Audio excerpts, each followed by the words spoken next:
you should be able to survive the few hits you'll take while also dodging. The hardest parts, of course, are going to be when you get close to a wall and when you'll have to jump over them and get to the other side.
Level 4 has us seeking a geisha that we have to save as we travel the Mount Fuji.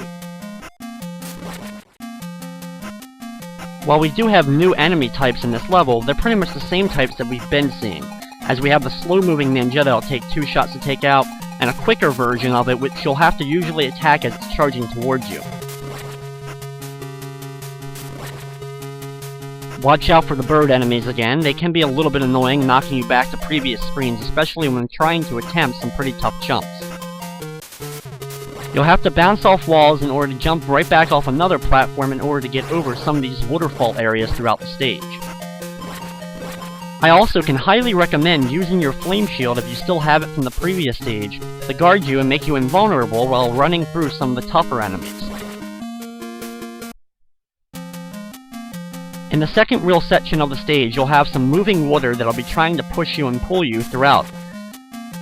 Just be careful and pretty much use your jumping ability to just keep jumping out of the water, and you should be able to get past it rather quickly.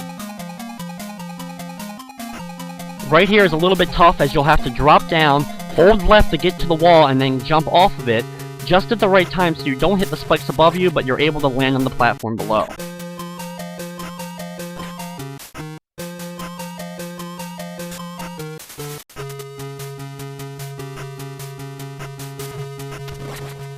When moving your way along the rock formations, just be a little bit careful. The slow-moving enemies are no problem, but it's those bird enemies that will come through and knock you off some of them, sometimes knocking you back into a pit.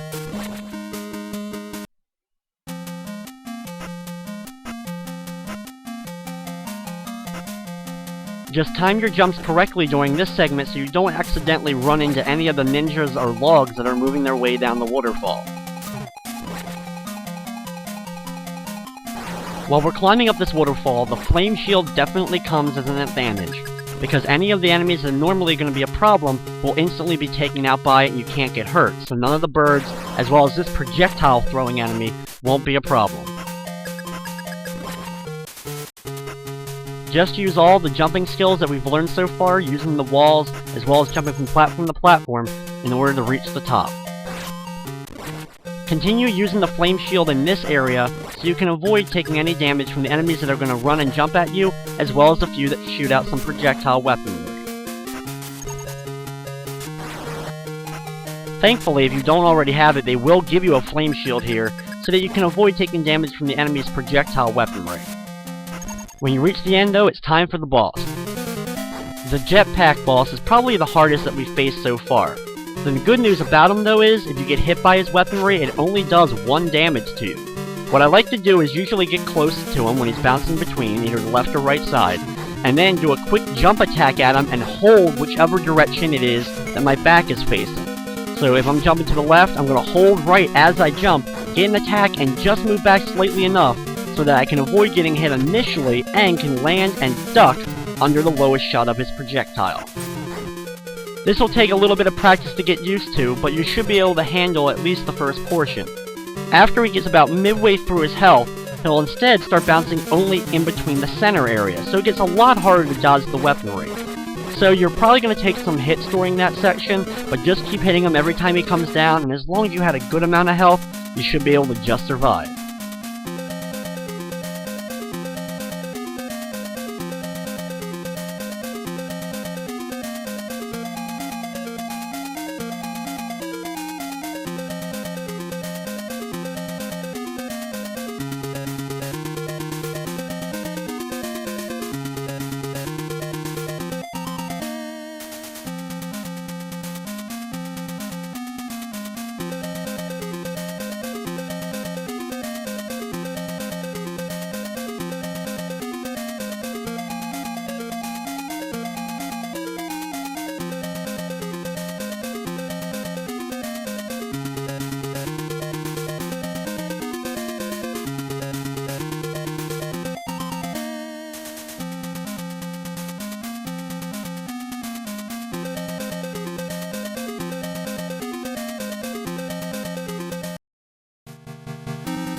Level 5 is an ice field level, and this is probably the hardest level in the whole game.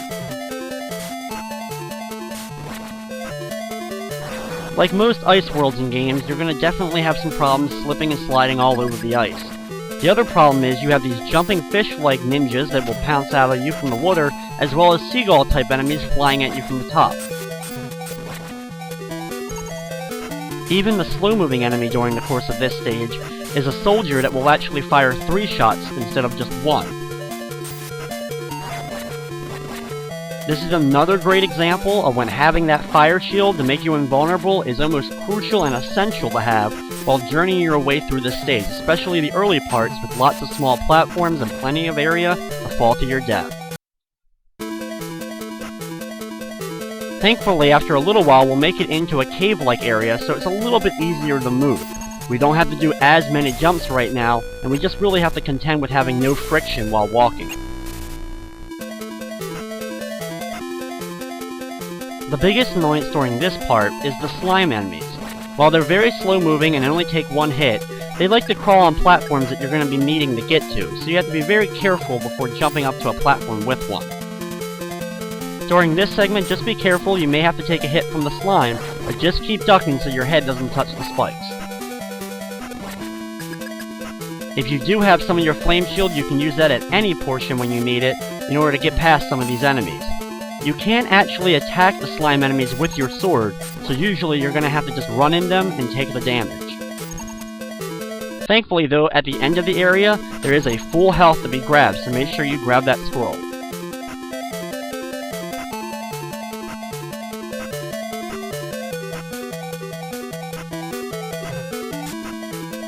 Be careful and make sure you have enough momentum so that you're able to jump over the spike piles. Then, when you get to the next area, pretty much just use your flame shield if you have it, or take your time to go through most of the large amount of enemies. There are a few birds, but thankfully there really isn't too many pits, so you're not going to be knocked backwards into them.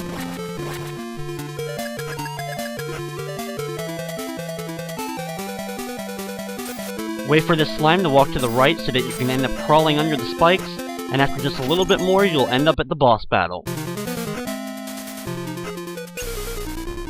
Now this boss likes to teleport and keep changing in his position, so you're gonna have to get used to trying to attack him whenever he appears.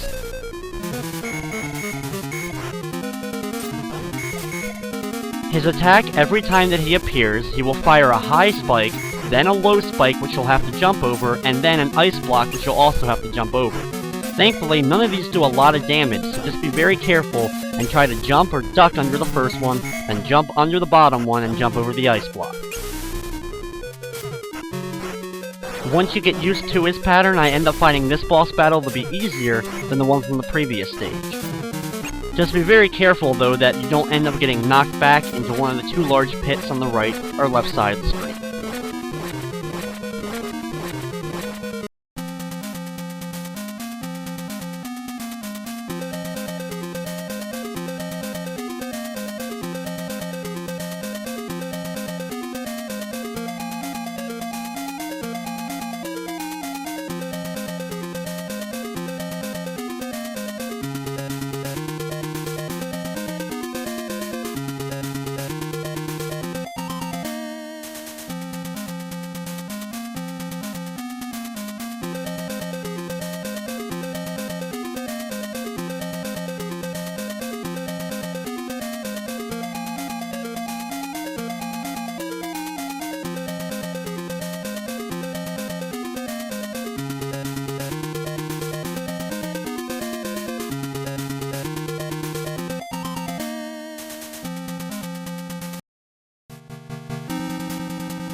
Once we just got past an ice stage, we now have to actually jump right into a volcano-filled fire stage.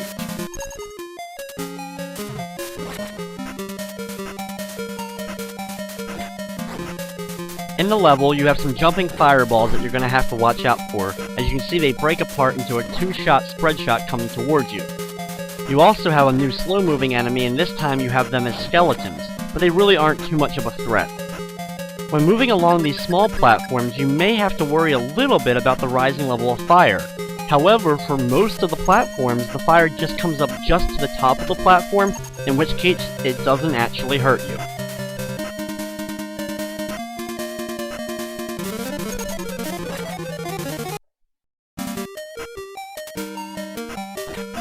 The second part of the stage has a lot of quicker, faster moving type ninja enemies that like to roll a lot as they're coming towards you. The rolling enemies are a little bit of a pain, but if you're actually on a platform right below them, they'll actually roll and jump over your head instead of rolling right into you. Or, when you see them coming, just get ready and wait for them to get right near you and then just use your sword to quickly take them out that way. The fireball enemies that like to home in on you and follow you along the screen are pretty easy as long as you keep a steady pace. You'll usually be able to outrun them. And when you're outrunning them, you're usually pretty fast enough to actually avoid most of the shots from the spread shot fireballs. Just be careful and jump between the sets of ladders so that you can avoid falling down into the fire. In the next area, we're heading down. It may take a time or two just to make sure you don't accidentally fall into the large fire pit areas. In here, just take your time when moving across or use your invulnerability to make it across the platforms